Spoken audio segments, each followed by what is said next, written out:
Hello மக்களே, வரப்போகிற 20ஆம் தேதி மதுரையில் போட்டித் தேர்வர்கள் சங்கம் சார்பாக ஒரு கவன ஈர்ப்பு ஆர்ப்பாட்டம் நடத்த போகிறாங்க. அதாவது நடந்து முடிஞ்ச குரூப் 4 எக்ஸாமில் அந்த தமிழ் கேள்விகள்லாம் கடினமாக இருந்தது, கொஸ்டின் பேப்பர்லாம் ஒழுங்காக எடுக்கலை, எக்ஸாம் வைக்கணும், குரூப் 2 கொஸ்டின் பேப்பர்லாம் சீர்தன்மையோடு இருக்கணும்னு சொல்லி ஒரு 6 அம்ச கோரிக்கைகளை வலியுறுத்தி கவன ஈர்ப்பு ஆர்ப்பாட்டம் நடத்த போகிறாங்க. ஸ்டூடெண்ட்ஸ் எல்லாருமே கட்டாயமாக கலந்துக்குங்க. ஏன்னா பார்த்தீங்கன்னா இது வந்து ஸ்டூடெண்ட்ஸ்க்காக நடக்கிற போராட்டம் தான். டிஎன்பிஎஸ்சில் சில சீர்திருத்தங்கள்லாம் பண்ண வேண்டியது இருக்குது. அந்த கோரிக்கைகள் எல்லாத்தையும் வலியுறுத்தி தான் பண்ணியிருக்கிறாங்க. அதெல்லாம் என்னென்ன அப்படின்னு சொல்லி இந்த வீடியோவில் பார்ப்போம். 20ஆம் தேதி பழங்காநத்தம் ரிங் ரோடு மதுரை அந்த நியர் நடராஜ் தேட்டர் அருகில் காலை 11 மணிலேருந்து 1 மணி வரைக்கும் இந்த ஆர்ப்பாட்டம் நடக்க போகுதுன்னு சொல்லியிருக்காங்க. இதற்கு வந்து காவல்துறையிலேருந்து அனுமதியும் வாங்கியிருக்கிறாங்க. அதனால் இது வந்து அனுமதியோடு நடக்கிற போராட்டம் தான். கட்டாயமாக கலந்துக்கங்க.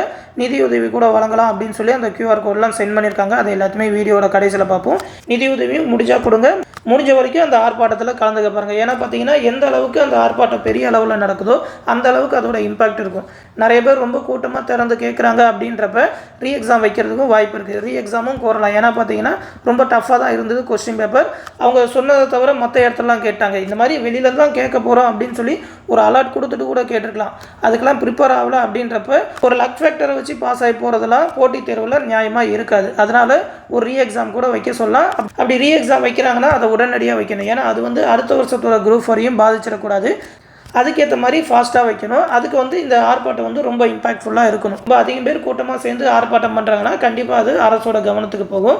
இப்போ அந்த கோரிக்கைகள் என்னென்ன அப்படின்னு சொல்லி பார்த்துருவோம். ஃபஸ்ட்டு பார்த்தீங்கன்னா அந்த குரூப் 4 தேர்வோட தமிழ் கேள்விகள் கடினமாக இருந்ததுனால ரத்து செய்து மறுதேர்வு நடத்த வேண்டும் சொல்லியிருக்காங்க. நியாயமான கோரிக்கை தான்.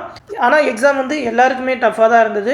மறுதேர்வு அப்படின்றது ரொம்ப அதிகமாக இழுத்துட்டு போயிடுச்சுன்னா இப்போ எக்ஸாம் எழுதின ஸ்டூடெண்ட்ஸ்க்குமே பாதிக்கும். ஏன்னா அதுலேயுமே சிலர் வந்து நல்லாவே பர்ஃபார்ம் பண்ணியிருப்பாங்க. கட் ஆஃப் எல்லாருக்குமே கம்மியாக தான் செய்யும். அப்படி மறுதேர்வுன்னு வைக்கிறாங்கன்னா அது உடனடியாக வைக்கணும். இப்போ இருக்கிறவங்களையும் பாதிச்சிடக்கூடாது. அதுக்கேற்ற மாதிரி அவங்க முடிவு பண்ணணும். நெக்ஸ்ட் பார்த்தீங்கன்னா குரூப் 2 ப்ரிலிம்ஸ், குரூப் 2 மெயின்ஸ், பொது தமிழ், பொது ஆங்கிலம் தேர்வு சீர்தன்மை முறையில் கேள்விகள் இருக்க வேண்டும்னு சொல்லியிருக்காங்க. மெயினாக பார்த்தீங்கன்னா அடுத்து வரப்போகிற குரூப் 2 இது ரொம்ப ரொம்ப முக்கியம். ஏன்னா ஒரு தடவை பட்டாச்சு. இப்போ குரூப் 4லையாவது எல்லாருக்குமே தமிழ் எல்லாருக்குமே கஷ்டமாக இருக்கும். ஆனால் குரூப் 2ல் வந்து பொது ஆங்கிலமும் உண்டு.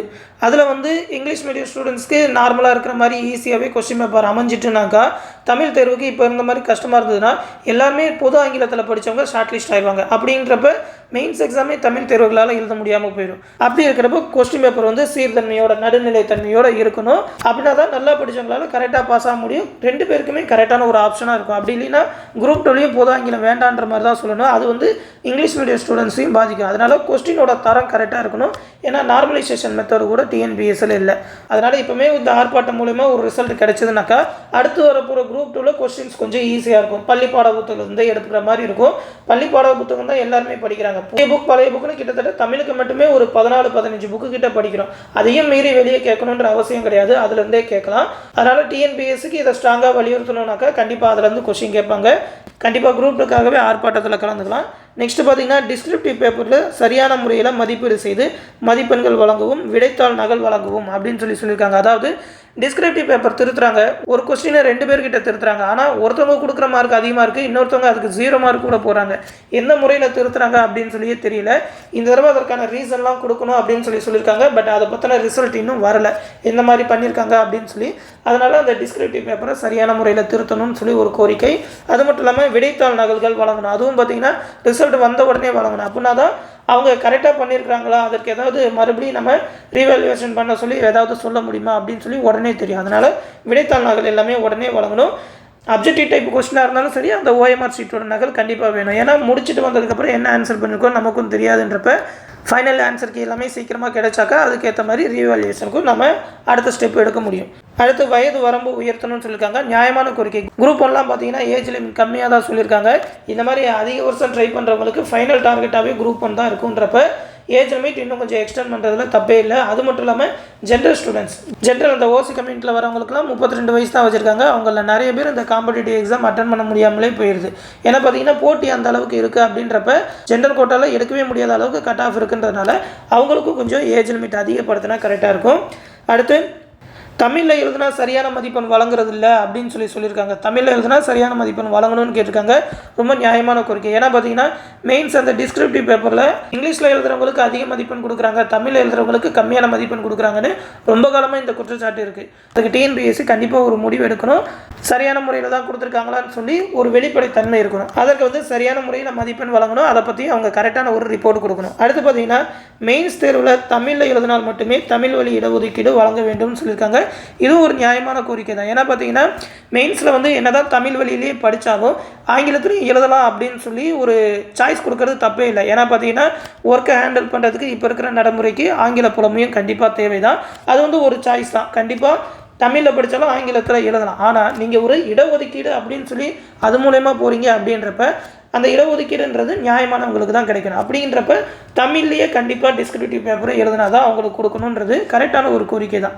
நீங்கள் ஆங்கிலத்தில் கூட எழுதுங்க, தப்பே இல்லை. உங்களுக்கு இங்கிலீஷும் வரும் அப்படின்றப்ப இங்கிலீஷ்லேயே எழுதலாம். ஆனால் இடஒதுக்கீடு கேட்குறப்ப அது கரெக்டான ஒரு எலிஜிபிளான பர்சனுக்கு தான் போகணும். அதனால் இந்த 6 கோரிக்கையுமே கரெக்டான ஒரு கோரிக்கை தான். இது எல்லாமே எல்லாருக்குமே தேவைப்படுற ஒன்று.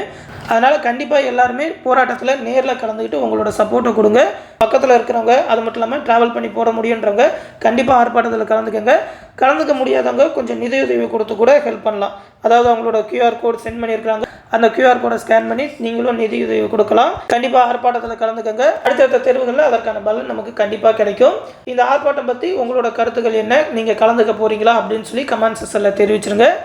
அது மட்டும் இல்லாமல் ரொம்ப முக்கியமான ஒன்று, ஆர்ப்பாட்டம் ஒரு பக்கம் இருந்தாலும் அடுத்து வரப்போகிற குரூப் 2 எக்ஸாமுக்கு நீங்கள் ப்ரிப்பேர் ஆக வேண்டியது ரொம்ப கட்டாயம். ஏன்னா பார்த்தீங்கன்னா நாட்கள் ரொம்ப கம்மியாக இருக்குது. 75 நாள் தான் கொடுத்துருக்காங்க. அப்படின்றப்ப ரீ எக்ஸாம் வைப்பாங்கன்னு சொல்லி அதே மனநிலையில் இல்லாமல் குரூப் 2 எக்ஸாமுக்கு ப்ரிப்பேர் பண்ணுங்கள். நீங்கள் அதுக்கு ப்ரிப்பேர் பண்ணிங்கன்னா ரீ எக்ஸாம் வச்சா குரூப் 4 எக்ஸாமும் கண்டிப்பாக உதவ தான் போகுது. அதனால் உங்களோட ப்ரிப்பரேஷனில் எந்த விதமான தடங்களும் தேவையில்லை. அதை கண்டினியூவாக பண்ணிகிட்டு இருக்க சைட் பை இதுக்கும் சப்போர்ட் பண்ணுங்கள். முடிஞ்ச வரைக்கும் நேரில் சப்போர்ட் பண்ணுங்கள். ஒரு நாள் தான். தொடர்ந்து நம்ம சேனலோட அப்டேட்ஸை தெரிஞ்சுக்க மறக்காமல் நம்ம சேனலையுமே சப்ஸ்கிரைப் பண்ணி வச்சுக்கோங்க. நம்ம சேனலோட குரூப் 2 2A கிளாஸஸில் ஜாயின் பண்ணணும்னு நினைக்கிறவங்களும் ஜாயின் பண்ணிக்கோங்க. அதை பற்றின டீட்டெயிலும் இந்த வீடியோ கீழே டிஸ்கிரிப்ஷனில் கொடுத்துருக்கேன். PDF அதோட டெஸ்ட் ஷெடியூல் எல்லாமே கொடுத்துருப்பேன். அதோட அட்மின் வாட்ஸ்அப் நம்பருக்கு மெசேஜ் பண்ணிங்கன்னா அவங்க அந்த பேட்சில் ஜாயின் பண்ணி விடுவாங்க. அதை பற்றின டீட்டெயிலும் ஃபுல்லாக தெரிஞ்சுக்கிட்டே ஜாயின் பண்ணிக்கோங்க. அடுத்து இன்னொரு முக்கியமான அப்டேட்டோட சந்திக்கிறேன். நன்றி.